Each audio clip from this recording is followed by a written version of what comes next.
Hey everyone, welcome back to our channel, Daily English Talk, where we bring English to life through the power of stories.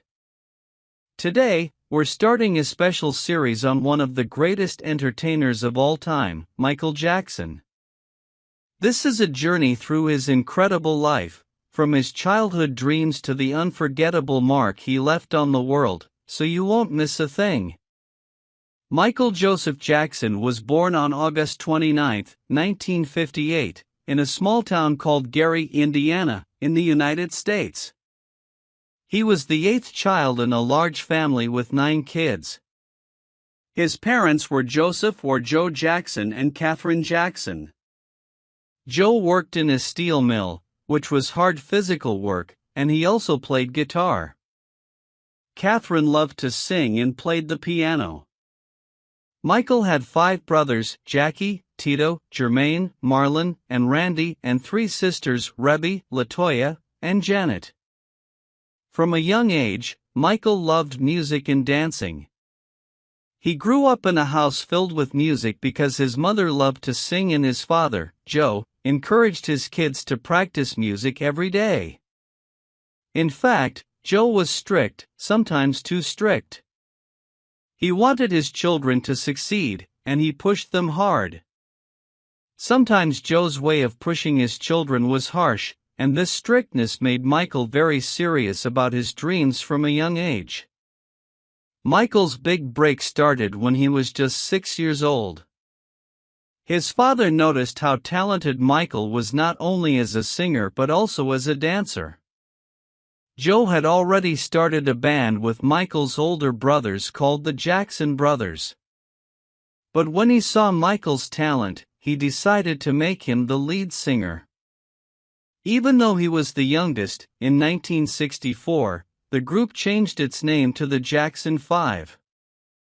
Michael's voice was strong, and he had an amazing presence on stage. Even as a young boy, he danced, sang, and entertained with so much energy that people couldn't believe he was only a child.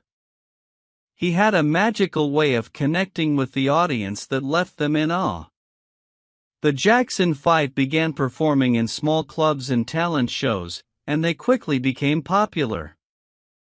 They practiced every single day, often for hours.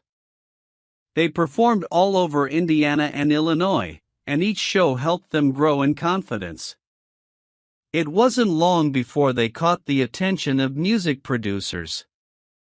In 1968, the Jackson 5 got a chance that would change their lives. They auditioned for Berry Gordy, the head of Motown Records, a famous music company known for discovering stars. Gordy was impressed with the group's energy and Michael's talent as a singer and dancer. Soon the Jackson 5 signed a contract with Motown Records, and their lives would never be the same under Motown. The Jackson 5 recorded their first single, I Want You Back, in 1969. When the song was released, it quickly became a huge hit, reaching number 1 on the charts. Imagine a young Michael Jackson, just 11 years old, hearing his song played all over the radio. It was a dream come true. Their next few singles, ABC, The Love You Save, and I'll Be There, were all also huge hits. The Jackson 5 became famous all over the United States, and even around the world people loved their music, their dancing, and especially young Michael, who stole the show with his powerful voice and charisma. Even though Michael was now a big star, life wasn't always easy. Fame came with a lot of challenges. Michael had to work very hard, sometimes performing shows and recording songs almost every day. He didn't have a normal childhood, as he couldn't go to school like other kids or play with friends. Instead, he was always practicing performing or traveling with his family. He also felt a lot of pressure from his father. Joe wanted the Jackson 5 to stay successful, so he pushed them to always be the best. This pressure made Michael very serious even though he was so young. While he loved performing, he sometimes felt lonely because his life was so different from other kids his age. Even as a child, Michael dreamed of doing something bigger. He loved being part of the Jackson 5, but he also wanted to make his own music. He admired artists like James Brown and Stevie Wonder, who inspired him to reach for more.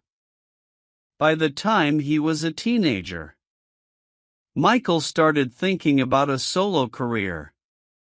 He wanted to sing songs that reflected his own thoughts and emotions, but he wasn't sure if it would be possible. His family's group was so popular that the idea of breaking away seemingly scary as a teenager. Michael Jackson was becoming restless. He loved the Jackson 5, but he knew he wanted to make music that was truly his own. In 1971, at only 13, Michael released his first solo single, "Got to Be There." This was his first step into a solo career, and it showed everyone that Michael was more than just the young lead singer of the Jackson 5, he was a star in his own right. In 1979, Michael released an album called Off the Wall, a huge moment for him as a solo artist. The album was a mix of pop, disco, and funk, and it became an instant success. Songs like Don't Stop Till You Get Enough and Rock With You reached the top of the charts. And Michael's popularity skyrocketed. This was also the beginning of Michael working with producer Quincy Jones, who would become a big part of his success, but Michael wanted more. He wanted to make music that would break boundaries and change pop culture forever. In 1982, he released Thriller, the album that would make him a global superstar and earn him the title King of Pop. Thriller became the best-selling album of all time, with hits like Billie Jean, Beat It, and, of course, Thriller.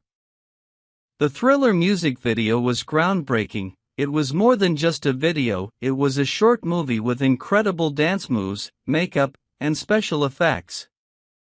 The zombie dance became famous, and people all around the world tried to copy it in 1983.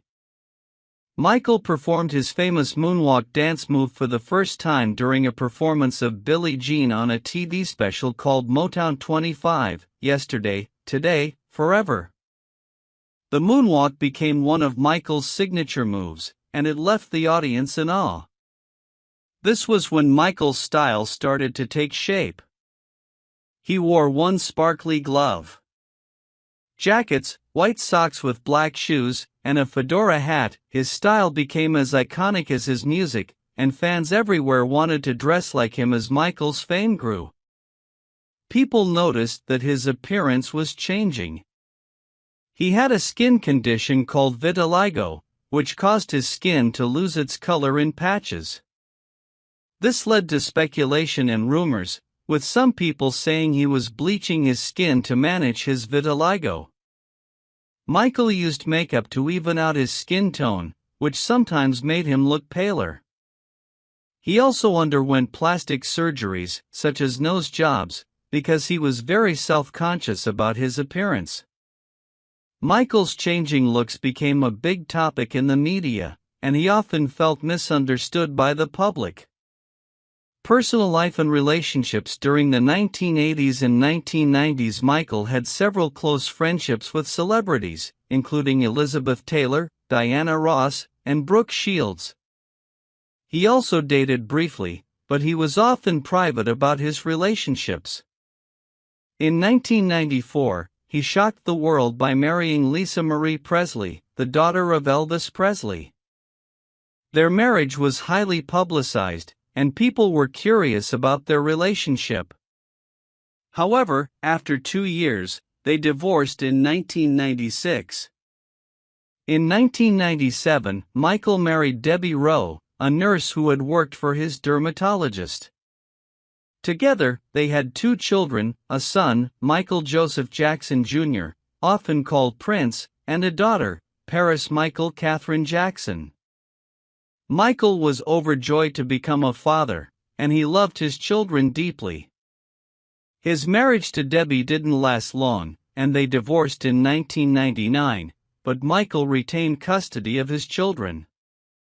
Later in 2002, Michael had a third child, Prince Michael Jackson II, also known as Blanket, through a surrogate mother. Michael was very protective of his children and tried to give them a loving private life despite the constant media attention.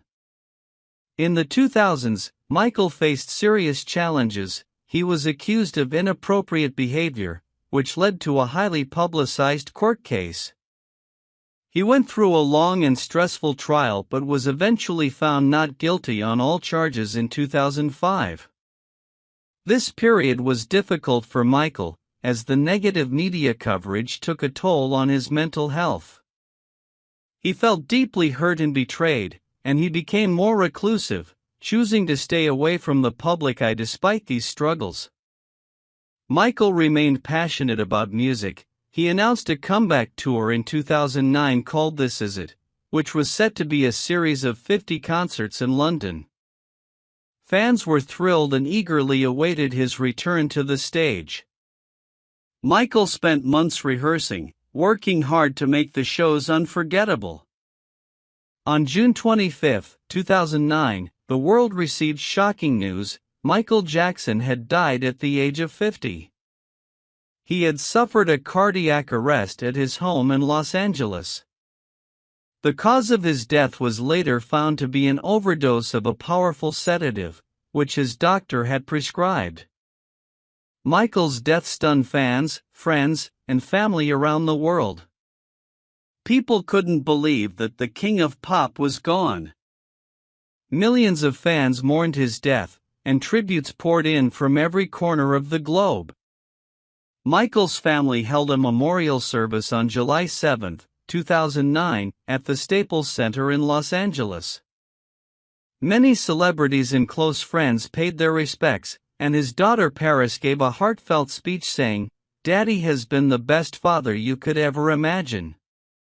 Even after his death, Michael Jackson's influence on music, dance, and pop culture continues to be felt around the world.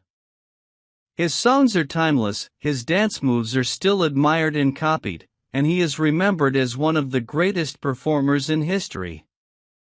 Michael's life was filled with triumphs and challenges, love and loneliness, but through it all, he remained dedicated to his art. Michael Jackson's story is one of talent, dedication, and an everlasting impact on the world of music. He wasn't just an entertainer, he was a visionary who changed what music and dance could be. His life reminds us that even the greatest stars can face darkness, but they still shine bright in our memories. Michael Jackson will forever be remembered as the King of Pop, a title that captures the incredible mark he left on our hearts.